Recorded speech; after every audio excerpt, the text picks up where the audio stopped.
L'ambiance du festival ce soir, c'est en Belgique qu'on retrouve Océane Gonek.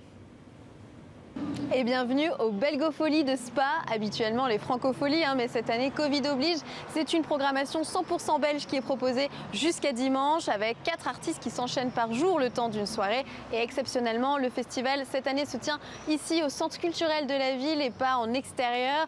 Mais la programmation ne reste pas moins alléchante. On va retrouver des têtes d'affiche et des révélations comme la chanteuse Charles, grande gagnante de The Voice Belgique en 2019 et qui vient pour la première fois à Spa.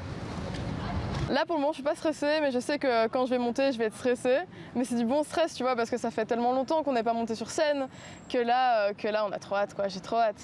En fait au final le confinement, malgré les aspects négatifs, ça a permis à la scène belge d'être beaucoup plus mise en avant parce que forcément on ne fait pas venir des artistes d'autres pays la plupart du temps. Et donc on est focalisé sur les artistes belges et les artistes aussi émergents.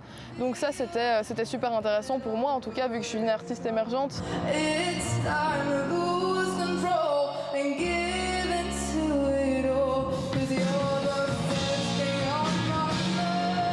Il y a les gens qui sont là, l'ambiance sera la même et puis en vrai j'ai fait que ça, des concerts avec des gens assis et masqués, donc techniquement j'ai un peu l'habitude, mais le principal c'est que les gens soient venus et que nous on soit là, qu'on soit de bonne humeur et qu'on échange quelque chose de beau, quoi.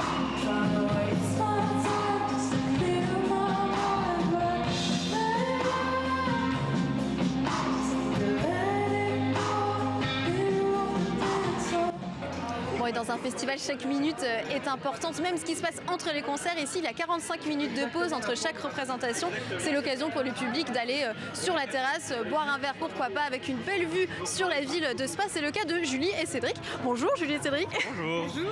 Alors comment c'était ce premier concert? Sympa, ça fait du bien de retrouver un peu de musique. Vous êtes venu pour qui? Je crois qu'il y a une personne surtout. Ah ben Loïc, moi. Loïc. Pourquoi? Qu'est-ce que vous aimez chez lui? La danse, le chant, c'est un tout, je pense, il est chouette. Voilà. Bon, là, on a trouvé une des plus grandes habituées du festival. Ça fait 20 ans que vous venez? Oui, à mon avis, oui, au moins 20 ans, oui, bien sûr. Parce que c'est un festival à ne pas manquer. Qu'est-ce qu'il a de particulier, ce festival? Parce que c'est toute une ambiance dans la ville de Spa et c'est génial. Moi, je me suis toujours éclatée à tous les niveaux. Oui, moi, j'apprécie beaucoup les artistes qu'on a vus jusqu'à présent. On était là hier soir, on a fait des belles découvertes. Aujourd'hui aussi, le premier concert, c'était vraiment super. Et puis, on voit que les artistes, ils ont envie d'être sur scène. Il y a une joie qui se communique au public. Ouais, c'est vraiment très agréable. Alors, je crois que je suis avec le plus jeune festivalier de la salle, là, avec Valentin. Comment c'était ce concert, Valentin? Trop bien. C'est vrai, c'est ton premier festival? Oui. Et alors, ce fait de revenir comme ça, de voir des artistes après l'année compliquée qu'on a eue, comment tu te sens? Content. Et le papa alors? Ça fait vraiment du bien, en tout cas.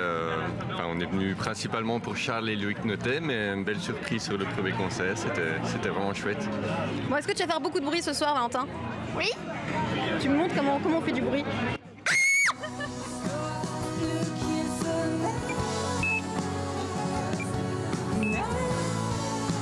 Et en tête d'affiche aujourd'hui, on va retrouver Loïc Notet, un jeune chanteur-compositeur belge très attendu ici et aussi très engagé, notamment auprès des victimes des inondations. Mercredi dernier, lors de la fête nationale belge, il leur a rendu hommage en chanson. On le retrouve tout de suite dans sa loge.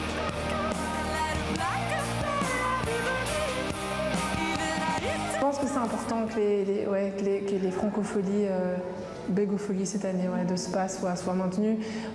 Un journaliste m'avait posé la question, il m'avait demandé si, à cause des inondations qu'il y a eu il y a quelques jours, si j'avais pensé à ne pas jouer. Voilà.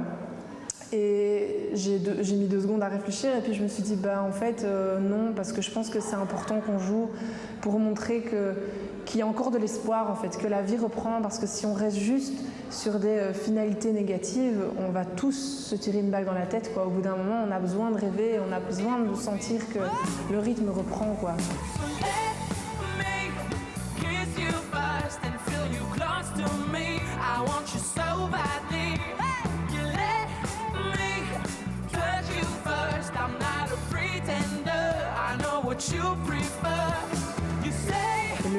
L'essence même du métier de musicien, chanteur, d'artiste, c'est le partage en fait, c'est de partager avec l'autre, de ressentir ses émotions.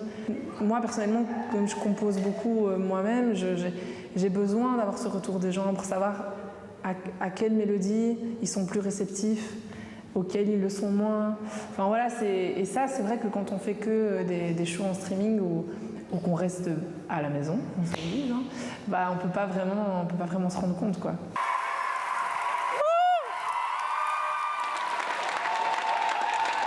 Et lundi soir, une grande soirée caritative est organisée pour venir en aide aux victimes des inondations. En attendant jusqu'à dimanche, quelques noms d'artistes que vous pouvez retrouver: Tiff Barrows, Icons, Blanche pour ne citer que. Et puis moi, je vais aller boire une petite bière belge une fois.